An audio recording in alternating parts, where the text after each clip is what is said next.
Hello everyone, जय श्री कृष्णा। आज मैं गणेश प्रजापति भौतिक विज्ञान व्याख्याता क्लास 12th सब्जेक्ट फिजिक्स।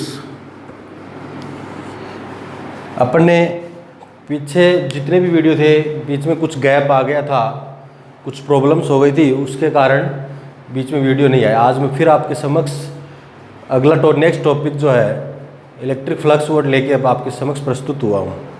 ठीक है, अपन पीछे जो पढ़े थे वो electric field intensity, electric charge और इलेक्ट्रिक फील्ड इंटेंसिटी निकाल ली थी। ठीक है, total electric due to dipole की वजह से वो चाहे अपना फर्स्ट पोर्शन पूरा हो गया था। अब अपन जो इलेक्ट्रोस्टैटिक सेकंड जो पार्ट है वो अपन पढ़ेंगे। तो अपना जो नेक्स्ट जो टॉपिक है वो अपना आज जो चर्चा रहेगी वो रहेगी इलेक्ट्रिक फ्लक्स। इलेक्ट्रिक फ्लक्स क्या है, तो सबसे पहले अपने को यही देखना है। तो इलेक्ट्रिक फ्लक्स बताने से पहले मैं आपको कुछ एक ऐसा टॉपिक आइडिया देने वाला हूँ। देखना, एरिया वेक्टर।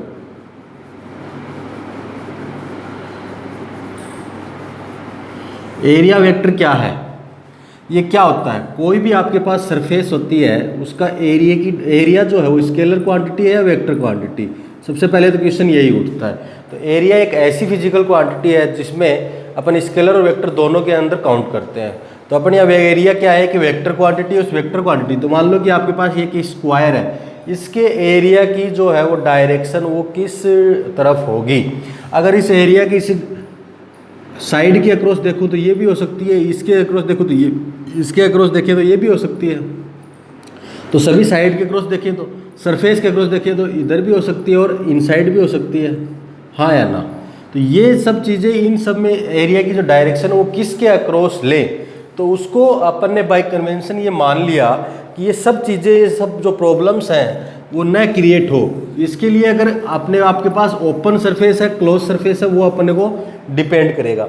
तो अगर आपके पास ओपन सरफेस है कोई भी, तो मान लो ये एक स्क्वायर आपके पास, अगर इसका एरिया वेक्टर लिखना है तो मान लो ये एक इसका स्मॉल एरिया है ds, तो इसका जो वेक्टर होगा वो परपेंडिकुलर होगा ds वेक्टर, और इसी डायरेक्शन में इसका n कैप यूनिट वेक्टर होगा। तो ds जो है उसका मैग्नीट्यूड जो है ds vector is equals to क्या हो जाएगा, इसके अकॉर्डिंग ही बताना है। ds is equals to n cap into ds। क्या हो जाएगा, n कैप इंटू ds। यही इसका एरिया वेक्टर होगा परपेंडिकुलर। अगर ओपन सरफेस है तो इसमें ध्यान रखने वाली बात कौन सी है, अगर अपने पास सरफेस ओपन है, सरफेस कैसी है, ओपन है, ओपन सरफेस है तो आउटवर्ड और इनवर्ड दो होंगी डायरेक्शन। आपको एक डायरेक्शन को डिसाइड करना है, stick to the whole problem. तो वो प्रॉब्लम्स न हो, उस प्रॉब्लम के अक्रॉस इसको आउटवर्ड में और एक इनवर्ड दो डायरेक्शन ले सकते हैं। तो आपको एक डायरेक्शन जो वो डिसाइड करनी है कि मान लो इस खिड़की से हवा आ रही है, तो हवा आ रही है तो उधर से तो अंदर आ रही है ना, प्रवेश कर रही है, तो ये डायरेक्शन हवा की डायरेक्शन होगी ऐसे। तो इसी प्रकार अपने को अगर इनवर्ड है तो उधर वो हो जाएगी। तो एक डायरेक्शन को डिसाइड कर लो, दूसरे वाली जो है उसके अपोजिट इनवर्ड, वो उसकी अपोजिट हो जाएगी, नेगेटिव साइन ले लेंगे उसका। ठीक है, अगर आपके पास कोई भी क्लोज सरफेस है, आपके पास क्या है, क्लोज सरफेस है,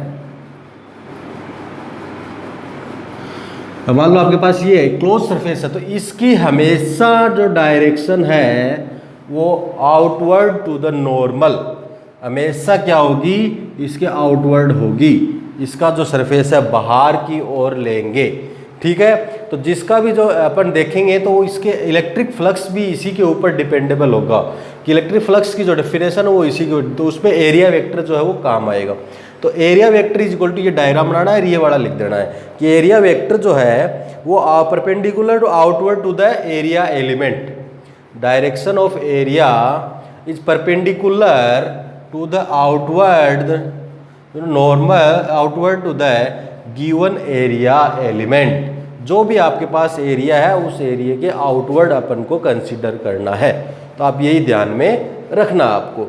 तो अब जैसे कि इसी से रिलेटेड करते हैं किसको, इलेक्ट्रिक फ्लक्स को। तो इलेक्ट्रिक फ्लक्स जो है आपने देखा है, इससे पहले बताओ, इलेक्ट्रिक फील्ड जो है वो क्या होता है? एक electric field is a energy. Electric field एक आइडिया देता है अपने को, किसका? Electric field gives an idea energy, gives an idea energy. Energy के बारे में इलेक्ट्रिक फ्लक्स एक आइडिया देता है। इलेक्ट्रिक फील्ड लाइंस जो होती हैं, इलेक्ट्रिक फील्ड अपने साथ क्या लेके जा रही है? एनर्जी। तो वो एनर्जी अपने को देखना है कि कोई भी किसी भी प्रकार का कोई भी सरफेस है अपने पास, तो सरफेस से number of electric field lines कितनी पासेस हो रही हैं, क्रॉस हो रही हैं, वो ही अपना क्या होगा? ये इलेक्ट्रिक फील्ड लाइंस है। तो कितनी एनर्जी उस एरिया से गुजर रही है, तो वही अपने को देखना है। तो इलेक्ट्रिक फ्लक्स जो होता है वो उससे number of electric field line जितनी गुजर रही है वही होता है। तो electric field into small element area, अगर टोटल एरिया से लिखेंगे तो phi is equal to E dot A. ठीक है, तो इसका स्केलर प्रोडक्ट है E A cos theta, scalar product आते तो एंगल आता है कोस थीटा। अब इसकी डिपेंडेंसी देखते हैं कि इलेक्ट्रिक फ्लक्स, तो इलेक्ट्रिक फ्लक्स की जो डेफिनेशंस जो है तो आप क्या लिखोगे कि इलेक्ट्रिक फ्लक्स जो है वो total number of electric field lines passes through the given area. कितनी इलेक्ट्रिक फील्ड लाइंस, जो भी एरिया आपके पास गिवन है उससे कितनी इलेक्ट्रिक फील्ड लाइंस कितनी पास हो रही हैं, वही क्या है? Electric flux. या फिर इससे कह सकते हैं कि scalar multiplication of electric field and area element या क्रॉस सेक्शन एरिया। तो ये दो डेफिनेशन होगी, अगर आपको उससे फॉर्मूला भी याद हो जाएगा।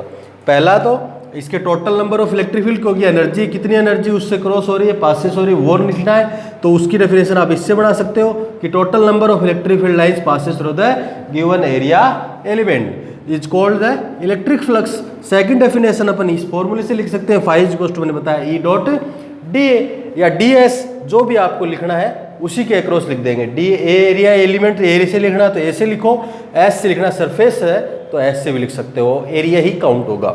तो इसलिए स्केलर, ये डॉट लगा हुआ है मतलब डॉट प्रोडक्ट है, इसको बोलते हैं अपन स्केलर मल्टीप्लिकेशन। तो scalar multiplication of electric field intensity and cross section area, तो ये क्या हो गया? Electric flux. तो दो वेक्टर क्वांटिटी है, एरिया वेक्टर है, इलेक्ट्रिक फील्ड वेक्टर है। तो दो वेक्टर क्वांटिटियों का अगर स्केलर प्रोडक्ट होता है तो उससे जो फिजिकल क्वांटिटी अपने को मिलती है वो भी क्या होगी? स्केलर होगी। तो सो इलेक्ट्रिक फ्लक्स जो है ये क्या है? एक स्केलर क्वांटिटी है। इलेक्ट्रिक फ्लक्स क्या है? एक स्केलर क्वांटिटी है। ठीक है, तो ये था इलेक्ट्रिक फ्लक्स की डेफिनेशन। अब जैसे कि इस ओपन एरिया है तो जो प्रवेश कर रहा है मतलब जो इसके अंदर आ रहा है और जा रहा है बाहर, वो वाला एरिया उस पर डिपेंड हो जाएगा। सेकंड जो क्लोज सरफेस है, तो जितना इसके अंदर, मान लो एक क्लोज सरफेस था, इस क्लोज सरफेस के अंदर जितना एरिया जो इसके अंदर प्रवेश, मान लो ये इलेक्ट्रिक फील्ड लाइंस हो रही है, इलेक्ट्रिक फील्ड इसके अक्रॉस है, अगर इसके अंदर जितनी यहाँ से प्रवेश कर रही है उतनी यहाँ बाहर क्या हो जाएगी? निकल जाएगी। तो ये टोटल इलेक्ट्रिक फ्लक्स हमेशा क्या होगा? क्लोज सरफेस के लिए जीरो। तो ये आपका लॉजिक हो गया यहाँ पर। तो अगर क्लोज सरफेस है, सरफेस कैसी है? क्लोज है। ओपन है तो उसके ऊपर एक क्वेश्चन होगा न्यूमेरिकल, वो बताऊंगा आपको। बस एक क्लोज सरफेस के लिए क्या निकालना है? ओपन सरफेस है तो स्केलर मल्टीप्लिकेशन कर देंगे एरिया का और इलेक्ट्रिक फील्ड का, जो आपको क्वेश्चन में गिवन होगी। अब अपने को बात आती है कि टोटल इलेक्ट्रिक फ्लक्स जो क्लोज सरफेस है उससे कितनी इलेक्ट्रिक फील्ड लाइंस पासेस हो रही हैं, या उससे पासेस होने वाला इलेक्ट्रिक फ्लक्स बताइए कितना हो रहा है। तो वो आपको अगर बताना है तो आपको डायरेक्ट, अगर क्लोज सरफेस दिखाई दे रही है तो आंख बंद करके डायरेक्ट बोल दो कि इलेक्ट्रिक फ्लक्स जीरो है। ठीक है, कैसे भी हो सकती है क्लोज सरफेस, क्योंकि उसके अंदर जितना उसके अंदर प्रवेश कर रहा है ना उतना ही उसके अंदर से क्या निकलेगा? बाहर निकल जाएगा। तो वो क्लोज सरफेस के लिए ऑलवेज और always electric flux is zero. ये आपका लॉजिक है, ये एक लाइन याद रखनी है आपको। और ओपन सरफेस के लिए आपको एरिया एलिमेंट गिवन होगा, आपके पास इलेक्ट्रिक फील्ड गिवन होगी, उसका आप स्केलर मल्टीप्लिकेशन कर देंगे। ये आपका इलेक्ट्रिक फ्लक्स होगा। अब इलेक्ट्रिक फ्लक्स ये बहुत ही इंपॉर्टेंट है, जो आगे के जो क्वेश्चंस जो आपके टॉपिक्स है उसमें बहुत काम आने वाला है। तो ठीक है, तो अब डिपेंडेंसी ऑफ इलेक्ट्रिक फ्लक्स, अब आपके पास फॉर्मूला है, उस फॉर्मूले के आधार पर आप बता सकते हो, दूसरा आपको वैसे भी समझा दिया जाएगा। देखो अब इलेक्ट्रिक फ्लक्स जो है, इलेक्ट्रिक फ्लक्स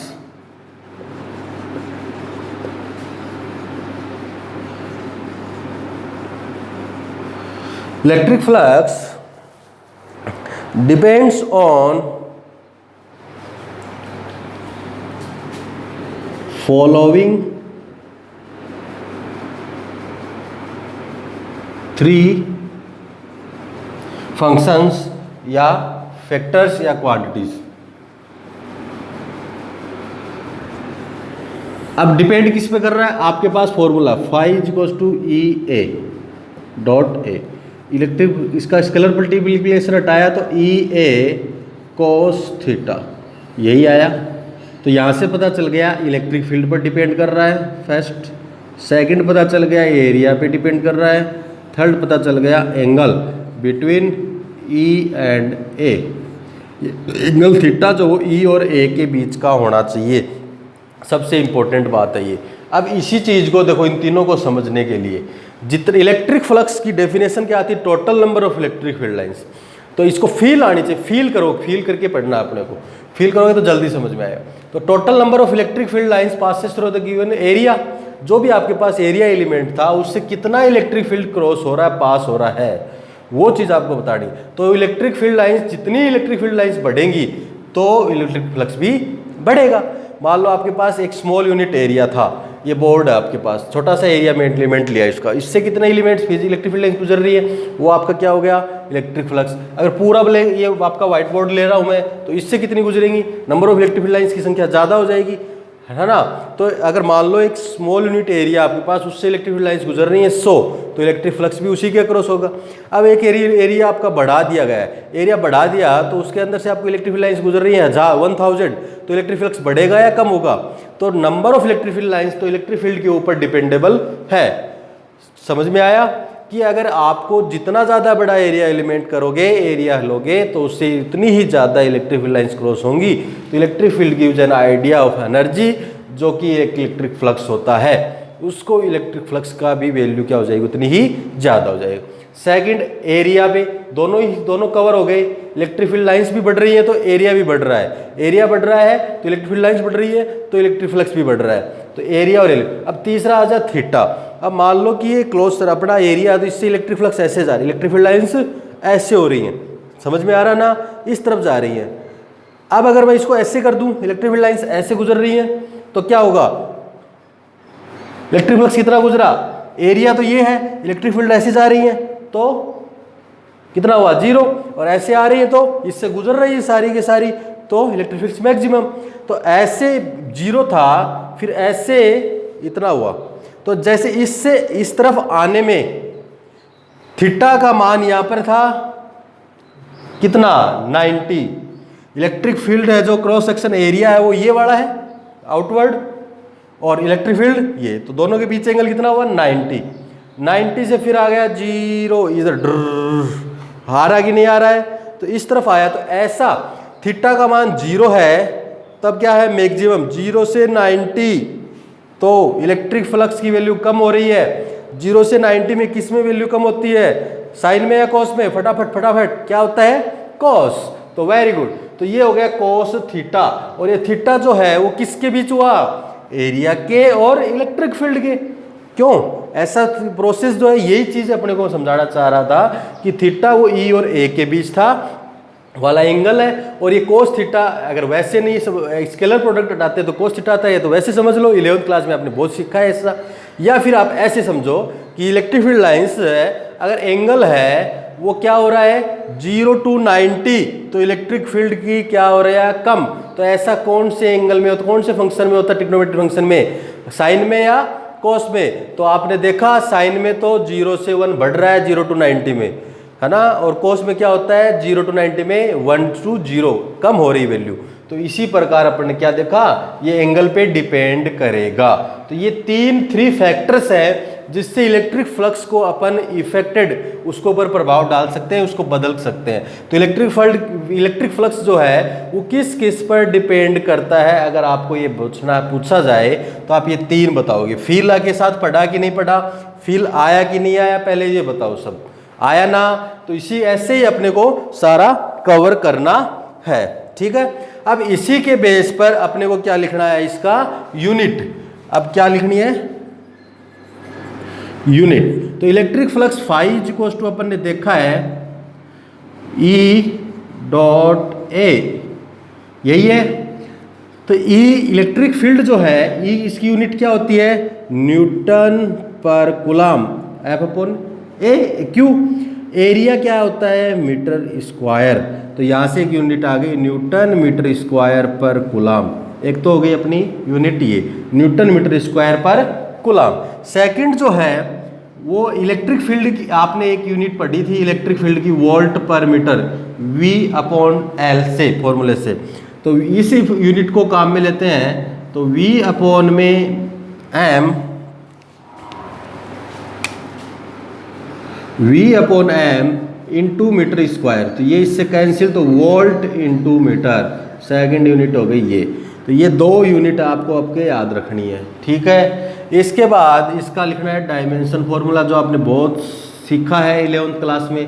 तो अपन लिख सकते हैं न्यूटन मीटर स्क्वायर पर कूलम से। तो ये क्या है, न्यूटन, न्यूटन किसकी यूनिट होती है, फोर्स की, m1 L1 T-2। ध्यान से देखना, मीटर स्क्वायर है तो L की 2, अपॉन में क्या है कूलम, कूलम इज टू क्या होता है, Q is to IT A1 T1।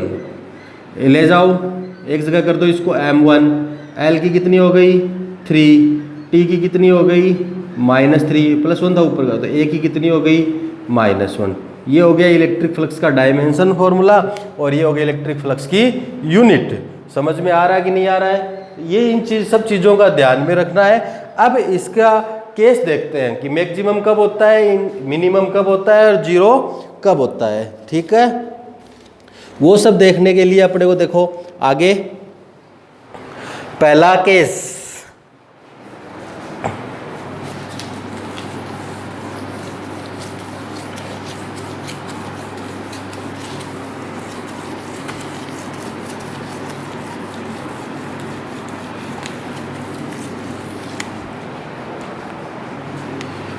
इसके स्पेशल केस है। पहला केस देखो, पहला if theta is equals to 0 degree.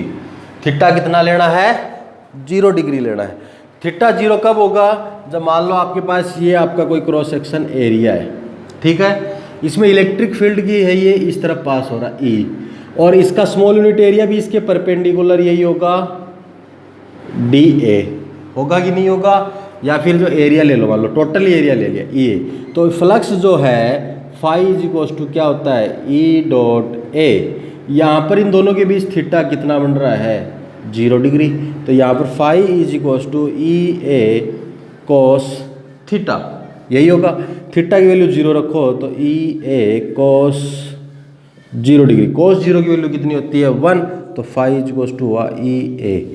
ये मैक्सिमम आया, ये यहाँ पर कितना आया, मैक्सिमम आया। तो in this case electric flux maximum है, पॉजिटिव है, क्या है, मैक्सिमम हो पहला, तो दूसरा पॉजिटिव है, और क्या है, पर फ्लक्स जो है वो इससे बाहर आ रहा है या अंदर जा रहा है, या बाहर जा रहा है या अंदर आ रहा है, निकल रहा है या बाहर आ रहा है, ये दोनों बताने आपको।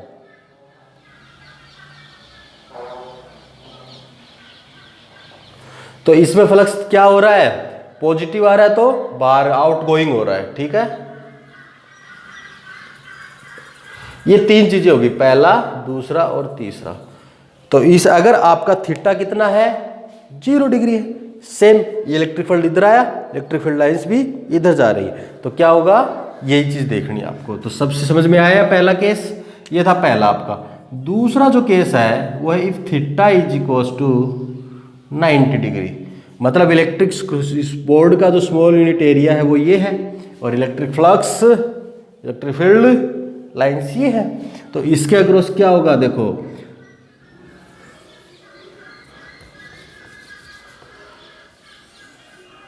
ये आपका यूनिट एरिया A, ये इलेक्ट्रिक फील्ड लाइन्स E, यही होगा। इन दोनों के बीच थीटा कितना हुआ, 90 डिग्री। तो electric flux phi equals to EA cos theta, तो phi equals to EA cos 90 की वैल्यू क्या होती है 0, तो फ्लक्स भी कितना हो गया 0। तो सेकंड जो केस है उसमें 90 में क्या हो रहा है जीरो हो रहा है। समझ में आया इतना? यही थी बात। अब अगला है तीसरा केस, उसको भी ध्यान से देखना। तीसरा केस जो है उसके अंदर if theta is equals to 180 degree, मान लो आपके पास ये होगा, इलेक्ट्रिक फील्ड इस तरफ डायरेक्शन में है, स्मॉल यूनिट एरिया इस डायरेक्शन में है, तो क्या होगा यहाँ पर थीटा कितना बना 180 डिग्री। दोनों एक दूसरे के क्या है? अपोजिट है। तो so phi is equals to E A cos theta, theta is equals to 180 degree, phi is equals to E A cos 180 degree. तो phi is equals to cos 180 की वैल्यू कितनी होती है? माइनस है। तो यहाँ पर क्या हो जाएगा? पहला पॉइंट मिनिमम, दूसरा पॉइंट नेगेटिव, तीसरा पॉइंट इनवर्ड्स। ये क्या था? आउटगोइंग, और ये इनवर्ड्स होगा। मतलब इसमें ये तो क्या है, फर्स्ट वाले में था निर्गत फ्लक्स था, बाहर की तरफ जा रहा था, इसमें प्रवेशित रहेगा, अंदर आ रहा है, तो फ्लक्स क्या होगा? नेगेटिव। अगर प्रवेशित है तो नेगेटिव, निर्गत है तो पॉजिटिव। तो ये सब चीजें तीन केस थे, ये इलेक्ट्रिक फ्लक्स के इंपॉर्टेंट थे। ठीक है, इन तीनों से अपन समझ सकते हैं कि कौन सा पॉजिटिव है, कौन सा नेगेटिव है, कौन सा निर्गत हो रहा है। ठीक है, समझ में आया इतना? ये था अपना इलेक्ट्रिक फ्लक्स। अब ये समझने के लिए अब देखो अपन एक क्वेश्चन करते हैं। आप एक क्वेश्चन लिखो सभी, फील के साथ पढ़ो। बस एक ही बात है, फील अगर आ जाती है अपने को कि ये चीज हाँ ऐसा होता है, तो फिजिक्स बहुत ही ज्यादा आसान है। ठीक है, अपना क्वेश्चन लिखो, फाइंड द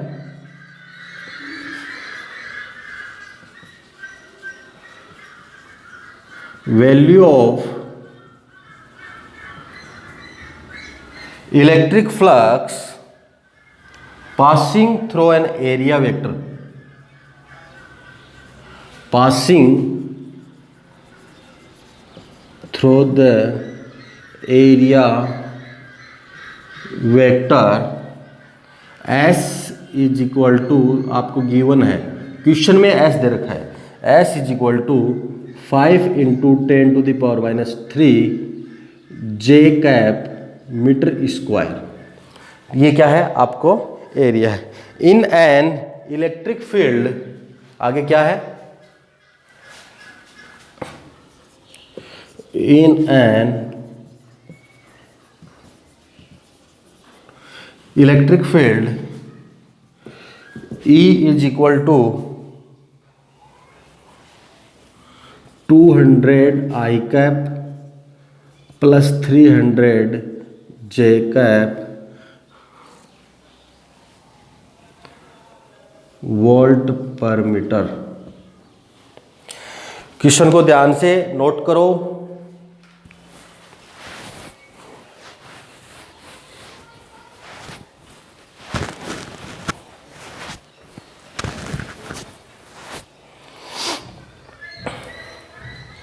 नोट किया? अब देखो सॉल्यूशन देखते हैं इसका।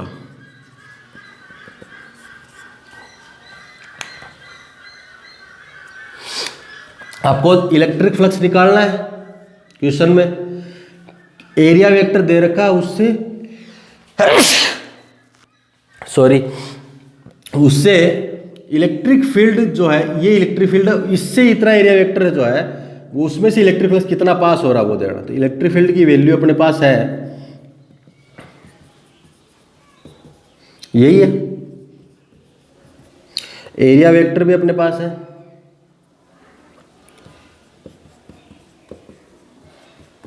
जे कैप मीटर स्क्वायर, दोनों है। अब फ्लक्स आप जानते हो, फाई इक्वल्स टू क्या होता है? E dot S. देखो डायरेक्ट काम आया फॉर्मूला, डेफिनेशन से भी सीखा। तो ई की value 200 I cap plus 300 J cap, dot product करना किसके साथ? 5 into 10 to the power minus 3 J cap. तो डॉट प्रोडक्ट आपने अब 11th क्लास में बहुत अच्छे से सीखे हुए हैं, जहाँ तक मेरी उम्मीद है, आशा करता हूँ आपसे। जे आई डॉट जे कितना होता है? आई का जे के साथ स्केलर मल्टीप्लिकेशन करना है तो कितना होगा? 0। कैसे होता है वो सब आपको पता होगा। आई और जे के मध्य 90 डिग्री एंगल है, स्केलर मल्टीप्लिकेशन में cos 90 0। जे डॉट जे क्या होता है 1, तो इसको 200 आई कैप जो है 200 आई कैप है उसको 5 × 10⁻³ जे कैप से करेंगे तो कितना होगा 0 आएगा, प्लस 300 जे कैप को जे कैप से किया तो 1, 300 को 5 से किया तो 1500 × 10⁻³ ठीक है। तो इसका आंसर कितना हुआ 1500 × 10⁻³ है तो 1000 नीचे आया 1.5। अब यूनिट फ्लक्स की क्या होती है आपके पास है न्यूटन मीटर स्क्वायर पर कूलम या फिर वोल्ट इनटू मीटर, आप इन दोनों में से कोई भी एक लगाओ, यही आपका क्या हो गया आंसर हो गया। तो जहाँ तक समझता हूँ समझ आया होगा, ये वाला प्रोडक्ट ऐसे क्वेश्चन एग्जाम में मिलते हैं, समझ में आया। तो इस तरह से क्वेश्चन आपको मिले तो आपको करना है बस एंगल। अब आपके एक क्वेश्चन ऐसा भी आता है, आपको ध्यान रखना है कि एंगल, आपको बता देता हूँ एक क्वेश्चन मिलेगा शायद आपको आपकी बुक में कि ये जो एक इलेक्ट्रिक फील्ड लाइंस है वो ये है, इसके अंदर एक एरिया वेक्टर होगा ये वाला, तो इसका परपेंडिकुलर इसका क्या होगा ये, आपको एंगल जो दे रखा है वो इलेक्ट्रिक फील्ड से दिया हुआ मिलेगा इसके प्लेन का, और एरिया वेक्टर होगा कौन सा परपेंडिकुलर ये, तो ये आपको दिया हुआ मिलेगा तो ये आप निकाल सकते हो कितना 60 90 - 30 कितना आएगा 60 डिग्री। तो आपको एंगल जो है इसका एरिया एलिमेंट और इलेक्ट्रिक फील्ड के बीच देखना है। ये जो एंगल आपको कई क्वेश्चनों में दिया गिवन मिलता है तो उस चीज को आपको ध्यान से देखना है। अगर प्लेन के साथ अगर एंगल दे रखा है इलेक्ट्रिक फील्ड का तो आप वो वैल्यू डायरेक्ट पुट नहीं करोगे, समझ आया। आपको सिर्फ और सिर्फ ये ध्यान रखना है। ऐसा अगर कोई क्वेश्चन और अगर कोई डाउट हो इलेक्ट्रिक फ्लक्स के ऊपर तो आप जरूर डाउट सेशन में जाकर डालिए और पता चलेगा। तो ये था आपका इलेक्ट्रिक फ्लक्स। इसमें भी आपको बस इतना ही ध्यान रखना है, आपने पीछे लॉजिक बताया है कि क्लोज सरफेस है तो उससे कितना इलेक्ट्रिक फ्लक्स पास होगा 0, और ओपन सरफेस है तो ई और डॉट एस है इसका अपन एलिमेंट कर सकते हैं। थीटा होगा तो थीटा भी वैल्यू पुट कर देंगे, आंसर अपने पास आ जाएगा। Thanks for this class. Next topic जो अपने नेक्स्ट वीडियो क्लास में आपको मिलेगा।